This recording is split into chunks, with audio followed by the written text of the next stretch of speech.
بسم الله الرحمن الرحيم بسم الله والصلاة والسلام على رسول الله أما بعد رب اشرح لي صدري ويسر لي أمري واحلل عقدة من لساني يفقه قولي ربنا زدنا علما نافعا. Suhbatimiz savol bilan boshlaymiz. To'g'risini aytinglar. Erkaklar to'plangan joyda qaysi mavzu bo'lsa suhbat qiziq bo'ladi? Ayollar mavzusi. Oila bu er kishi uchun berilgan eng katta ne'matlardan biri. Buni qadrini yo'qotgan odam, mahbus bo'lgan odam yoki g'urbatda yurgan har bitta shaxs albatta yetadi. Chunki Alloh azza va jalla oyatda aytadiki: "Vallohu ja'ala lakum min buyutikum sakana." Alloh taolo sizlarga uylarning ichida xotirjamlikni ko'p qo'ydi dedi. Boshqa bir oyatda o'zingizdan o'zingizga jup yaralishligi bitta maqsad bor. U ham bo'lsa liyaskuna ilayha. Ulardan xotirjam, huzur, halovat bo'lgan his tuyg'uni ko'rishligingiz uchun degan Alloh azza va jallaning oyati bor. Bilib qo'ying, er kishi oilasida, uyda topishligi mumkin bo'lgan huzur, halovat, xotirjamlikni hech qayerda topmaydi. Hech qaysi bir insondan topmaydi. Eng yaqin birodarda ham topmaydi bu huzur, halovat. Eng yaqin bo'lgan insonida ham, qo'shnisida ham, qarindoshida ham, tanishida ham, birodarida ham, hech kimda. Chunki Alloh azza va jalla Qur'onda aytdi: "Sakana, xotirjamlikni faqat shundan topasan" dedi. Demak, xotirjamlik uyingizdagi oilangiz, ahli ayolingiz siz uyga kirganingizda xotirjam his qilib yashaydigan, un bilan xursandchilikda hayot kechiradigan solih ayol bo'ladigan bo'lsa, Alloh taologa hamd ayting, Alloh taologa shukr keltiring. Chunki Nabiy sollallohu alayhi va sallam bolalar o'tirib olsin endi.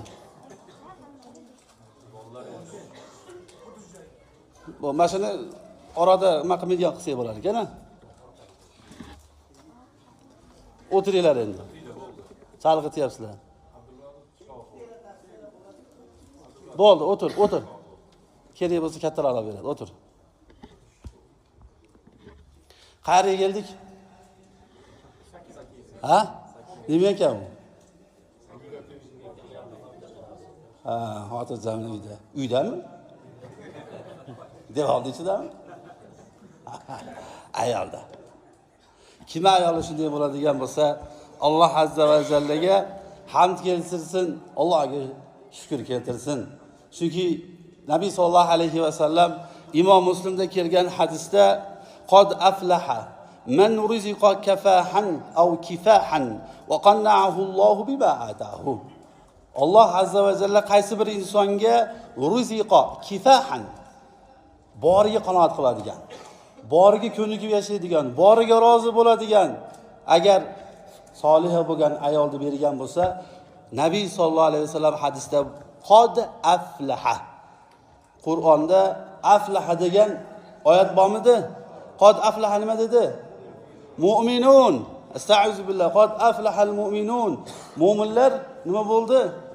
Najotga chiqdi. Nabiy sollallohu alayhi va sallam bu hadis muboraklarida demak, qaysi bir insonni jufti haloli shunday bo'ladigan bo'lsa, bu inson ham qad aflaha. Tahqiq nima bo'libdi? Najot qo'lga kiritibdi dedi. Demak, ulamolar aytadiki, qaysi bir insonni jufti shunday bo'ladigan bo'lsa, bu odam dunyoda ham, oxiratda ham qoqilmaydi. Chunki siz bilan biz bilgan mashhur voqea. Ibrohim alayhissalom o'zini farzandini ko'rgani borib turadi-da Makkaga. 2 marta ko'p borgan. Shu 2 marta borganda ikkala ayolini almashligiga nima bo'ldi? Sababchi bo'ldi. Birinchi marta taqallatganda shu ayolni ko'rganini tanimadi. Shunga nima dedi? Keliniga: "Eringiz kelsa aytib qo'ying, shunaqa bir xilqatdagi odam keldi, g'oyir atabata darihi." Shu gapni aytib ketdi dedi. Uyini, ostonasini, qayerini almashtirsin. Ataba degani arab tilida bu ostona eshikning atrofidagi kesak bor-ku, shuni ataba deydi. Agar uyga kirib kelayotganingizda har doim oqlab o'tadigan oyog'ingiz tagi, har doim oqlab o'tadigan shu kesak to'g'ri bo'lmasa, nima bo'lasiz? Qoqilasiz. Demak, ayol kishi ham xuddi shunga o'xshagan. Ayol kishi to'g'ri bo'lmasa, ayol kishi sizga itoat qiladigan, Alloh azza va jallaning buyrug'ini bajaradigan, soliha bo'lgan ayol bo'lmaydigan bo'lsa, u sizni dunyoda ham, oxiratda ham qoqilishingizga albatta sababchi bo'ladi. Nabiy sollallohu alayhi va sallam boshqa bir hadisda, Imom Abu Dovudda kelgan hadisda aytdilarki, ala ukhbiruka bi khayri ma yaknizul mar'u. Ey Amr dedi. Yoki Umar roziyallohu anhu hadisda aytdilarki, ey Umar dedi. Men sizga inson, kishi hayotga kelib qo'liga kirgizishligi mumkin bo'lgan eng katta xazinani xabarini beraymi dedi. Shunda Umar roziyallohu anhu ha dedi. Nabiy sollallohu alayhi va sallam aytdilarki, al-mar'atu as-soliha. Soliha bo'lgan ayol dedi. Qaysi bir inson, qaysi bir mu'minning qo'lida soliha bo'lgan ayol bo'ladigan bo'lsa, bilsin bu insonning qo'lida dunyo xazinasi turibdi ekan. Nafaqat dunyo xazinasi, balki oxirat xazinasi ham. Chunki bu bosh qo'shlikdan maqsad faqatgina inson o'zini g'arizasi, tabiiy g'arizasini qondirishlik emas, balki birgalikda Alloh azza va jallaga toatda, qullikda ko'makdosh bo'lishlik degan maqsad. Mana shu ko'makdosh bo'lishlikda albatta soliha bo'lgan ayolingiz sizga yordam beradi. Chunki Alloh azza va jalla Qur'onda aytadiki, "Oma xalaqtul jinna val insa illa liya'budun." Men insu jinni faqatgina nima uchun yaratdim? O'zimga qullik qilishliklari uchun yaratdim dedi Alloh azza va jalla. Ibn Mas'ud roziyallohu anhu Odam alayhisalomni Qur'onda yaratilishligi haqidagi oyatning tafsirida shunday deydi. Odam alayhisalom jannatda yaralgandan keyin istavhash. Bu so'zni avvalam qaytarganmiz. Istavhash, ya'ni odam yaralgandan keyin o'zini jannatda bo'lmasa nima bor? Jannatda ma la aynun ra'at va la uzunun sami'at va la khatara ala bali ahad. Jannatning ne'mati hech qaysi bir ko'z ko'rmagan, hech qaysi quloq eshitmagan bironta bir insonni hattoki hayoliga ham kelmagan Alloh azza va jallaning cheksiz bo'lgan ne'matlari bor. Shunday ne'matlarga burkangan jannat odam yaralgan vaqtida yolg'iz bo'lganligi uchun shu ne'matlar bo'lishligiga qaramasdan o'zini nima qildi? Istavhash, o'zini yolg'iz his qildi. Nimadir bir narsa kamda? Hamma bor. Nimadir bir narsa kam, xotirjamlik qalbida yo'q. Huzur halovat yo'q. Shunday Alloh azza va jalla o'zidan o'ziga juftlikni yaratdi. Ulamolar aytadiki, qiyomat kunida kishi jannatning ne'matini, huzur halovatini to'liq totishliklari uchun albatta ularga juftlar zarur bo'ladi. Dunyo ham shunday birodarlar. Dunyo Alloh azza va jalla sizga qancha ne'mat bermasin, qancha mansab, obro', boylik nima bo'lmasin, farzand ham Alloh nima bermasin, mana shu bergan ne'matlar siz undan huzur halovat totishligingiz uchun, siz undan xotirjamlikni his qilib hayot kechirishligingiz uchun albatta soliha bo'lgan ayol zarur bo'ladi. Dunyo ne'matlar totimaydi soliha ayolsiz. Nabiy sollallohu alayhi va sallam shuning uchun boshqa bir hadislarda aytadiki, "Iza sallatil mar'atu khamsaha", agar qaysi bir ayol 5 mahal namozini o'z vaqtida ado qiladigan bo'lsa, va somat shahraha Ramazon oyida ro'zasini tutadigan bo'lsa, va hasanat farjaha va farjini himoya qiladigan bo'lsa, va oxirgi Nabiy sollallohu alayhi va sallamning sharti shu bo'ldiki, va ata'at zawjaha, va eriga itoat qiladigan bo'lsa, qiyomat kunida Alloh azza va jalla bunga nido qilar ekan, udkhuli min aybabin shi'ti. Ey solih ayol, ey qonita ayol, hayotda seni g'aming, dunyodagi eng katta g'aming eringning itoati bo'ldi. Eng katta g'aming eringni qo'liga qarab, ering nima olib keldi? Shuni koyib, uydagi muammolar, uydagi problemalarni bilan yechishlik degan narsa bo'lmadi. Seni eng katta g'aming Alloh senga ering tarafidan bergan narsa nima bo'lmasin, qanoat qilib yashab, eng katta maqsading eringning roziligi bo'ldi. Mana shuning mukofoti endi min ayyi babin shit, jannatni xohlagan eshigidan kirgin deb Alloh azza va jalla jannatning nechta eshigi? 8 ta eshigini ochib qo'ygan. 8 ta eshik emas. Odamlar boshqa Alloh taoloning bandalari bitta eshikdan eplab kirib olishligi eng katta orzu bo'ladi. Lekin soliha ayolga 8 ta eshikni hammasini bir vaqtda katta qilib ochib qo'yishlik buyrug'i bo'lar ekan. Alloh azza va jalla bizlarni ham ayollarimizni Alloh taolo o'zi Nabiy sollallohu alayhi va sallamning so'zlarida xabar bergan soliha bo'lgan ayollardan qilgan bo'lsin. Shuning uchun ulamolar aytadiki, qiyomat kunida ayol kishi birinchi Alloh taolo undan namozini so'ragandan keyin erini so'raydi. Jufti haloliga bo'lgan itoat so'raydi. Namozdan o'tsa agar, undan keyingi savoli eriga itoat qildimi, qilmadimi? Agar eriga itoat qilgan bo'lsa, unda keyingi amallarning hisob-kitobiga o'tiladi. Eriga itoat qilmagan bo'lsa, shu joyda hisob-kitob yopiladi, uning boradigan joyi aniq bo'ladi. Ayol kishini solihalik degan sifatdan ajratib qo'yadigan bir qancha belgilar bor. Inshaalloh birodarlar, vaqtimiz qisqa ekan, buni keyingi darslarda suhbatlashamiz.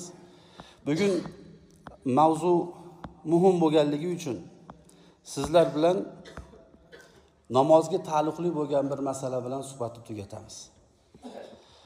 Namozga taalluqli bo'lgan masalalardan biri imom turgan vaqtda uni orqasida shu imomni ogohlantiradigan, imom adashib ketsa he deb uni eslatadigan va keyin imom tahorati agar sinib qoladigan bo'lsa, imomlikka o'tishlikka haqli bo'lgan inson odamlar. Shu insonlar odamlarning ichida mana shu odam turishlik kerak.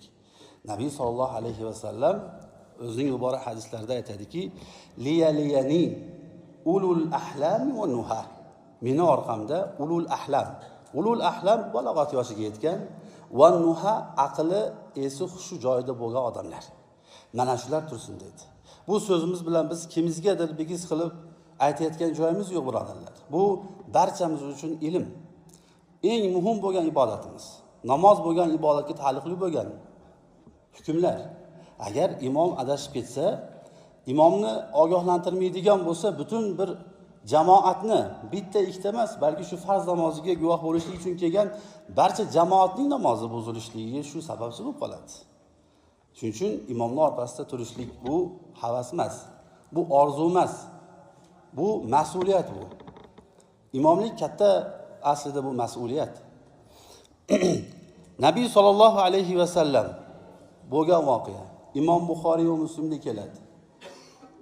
Abu Hurayra roziyallohu anhu aytadilarki, Rasululloh sollallohu alayhi va sallam kunlarining birida biz bilan salatul ashi, asr yoki peshin yoki asr namozini biz bilan birga o'qidilar. Va mana shu peshin yoki asr namozini biz bilan o'qigan vaqtlarida Rasululloh sollallohu alayhi va sallam 4 rakat o'qishligi kerak bo'lgan bu namozni 2 rakat qilib salom berib qo'ydi. Bu hadis. Mana shu 2 rakat qilib namozni 4 rakatlik namozni 2 rakat qilib o'qib qo'ydi, salom berdi-da Rasululloh sollallohu alayhi va sallam orqasidagi masjidning devorida suyanib turgan o'tin taxtaga borib, lavhga borib suyanib o'tirdi. Rasululloh sollallohu alayhi va sallam namozni tugatgandan keyin sahobalar Rasululloh sollallohu alayhi va sallamdan xotirjamsizlik degan ko'rinishni ko'rishdi. Chunki Rasululloh garchi esdan chiqib qolgan bo'lsa ham, ibodatni to'la bo'lmaydigan bo'lsa, demak his qilib turgan ekan. Garchi esdan chiqib qolgan bo'lsa ham. Namozni salom berib chiqayotganda, salom bergandan keyin bir toifa sahobalar, shu gul namozga guvoh bo'lgan sahobalar chiqib ketib qoladi. Shoshilganlar shunday chiqib ketib qoladi-da, bir-biriga qarab, 4 rakatli namoz 2 rakatga aylansa kerak. Rasululloh shunaqa o'qidi-yu deb chiqib ketishdi. Shunday. Ya'ni bu ko'rinishdan biz oladigan darsliklardan biri imom o'tirganda iloji boricha nima qilish kerak? Oxirigacha o'tirib guvoh bo'lishga kerak. Shunda sahobalarning ichida, bu namozga guvoh bo'lgan sahobalarning ichida Abu Bakr, Umar roziyallohu anhu, Ali roziyallohu anhular guvoh bo'lgan edi. Namozda tikib turgan vaqtida Rasulullohga luqma berib, Rasululloh sollallohu alayhi vasallamga adashiz degan ishorani berishlik ular uchun og'ir bo'ldi. Chunki Rasululloh sollallohu alayhi vasallamning haybati bor edilar. Va bu namoz 2 rakat namoz bo'ldimi, bo'lmadimi? Ehtimol vahiy orqali shunday bo'lgandir deb sukut saqladilar. Sahobalarning ichida Zul Yadayn laqabi bilan mashhur bo'lgan, 2 qo'l sohibi degan bu insonni ismi Al-Xirbaq bin Amr deylar ekan. Al-Xirbaq bin Amr. Mana shu sahobiy jur'at qildi. Hamma endi jim turibdi. Hayron bir-biriga qarab turibdi. Shunda Zul Yadayn bu sahobiy Rasululloh sollallohu alayhi vasallamga, "Ya Rasululloh" dedi. "Siz hozir namozni esdan chiqarib qo'ydingizmi? Yoki namoz 2 rakatga almashdimi?" dedi. Shunda Nabiy sollallohu alayhi vasallam qolgan sahobalarga "Mo Zulyadayn to'g'ri aytayaptimi?" dedi. "To'g'ri aytayapti ya Rasululloh" deydi. Shunda Nabiy sollallohu alayhi vasallam turdida, boya 2 rakat o'qigan edi, qolgan 2 rakatni yana qo'shib, oxirida oxirgi qa'dada salom berib, undan keyin sajda sahv qilib namozni tugatdilar.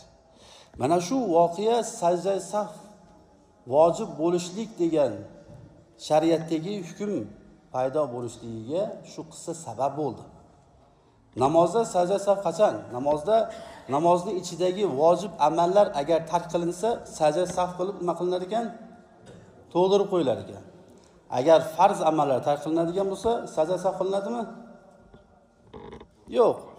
Farz bo'lsa, Hanafiy mazhabining qavliga ko'ra boshidan o'qilishligi kerak bo'ladi. Aziz birodarlar, mana shu sizlar uchun aytadigan suhbatimiz bo'ldi. Alloh taolo eshitgan, bilgan narsalarimizga amal qiladiganlardan qilsin. Eng oxiriga aytgan so'zimiz, Ramazon oyi bo'lishligiga qaramasdan, shaytonlar, jinlar kishanlanishligiga qaramasdan, ma'siyat ahli nima uchun ma'siyatlarida davom etadi. Shunga bir ajoyib javob bor ekan. Aytlar ekanki, Alloh taolo Ramazon oyida jin va shaytonlarni kishanband qilganligini hikmatlaridan biri insonlar Ramazon oyiga guvoh bo'lgan har bittasiga o'zlari guvoh bo'lishligi uchun, qiyomat kunida shohid bo'lishligi uchun Alloh taolo shunday qildi. Bu bandalarim qilgan gunohni deb qilsanglar shaytonga bog'laveradi. Shaytonni aybdor qilaveradi. Qani endi shaytonlar, jinlar kishanband bo'ldi. Endi kimni aybdor qiladi? Kim endi aybdor? Ramazon oyidagi holatingiz bu sizni asl basharingiz bo'lar ekan. Qiyomat kunida hisob kitobni oldiga Alloh taolo har bitta insonni birma-bir chaqiradi. Guvoh chaqirmaydi. Nima uchun? Chunki siz qiyomat kunida o'zingizga o'zingiz yetarli bo'lgan guvoh bo'lgan bo'lasiz. Alloh taolo sen yomon odamsan desa, men yaxshi edim deya olmaysiz. Chunki siz ko'rib qo'ygansiz haqiqiy qiyofangizni, basharingizni ko'rib qo'ygansiz. Alloh taolo shunday mag'firat, rahmat oyi bo'lgan oyida fursatni bersa ham, ibodat uchun keng bo'lgan yo'llarni ochib qo'ysa ham, Alloh taoloning toat ibodatiga qaytmaganligingiz u qiyomat kunida siz o'zingizga ziddingizga hujjat keltirishligingiz bilan barobar bo'ladi. Qiyomat kunida shu oyat bilan suhbatni tugatamiz. Shayton, Alloh taolo oyatda aytadiki, "Va qala ash-shaytonu lamma qudiya al-amru innalloha wa'adakum wa'dal haqqi va wa'adtukum fa akhlaftukum."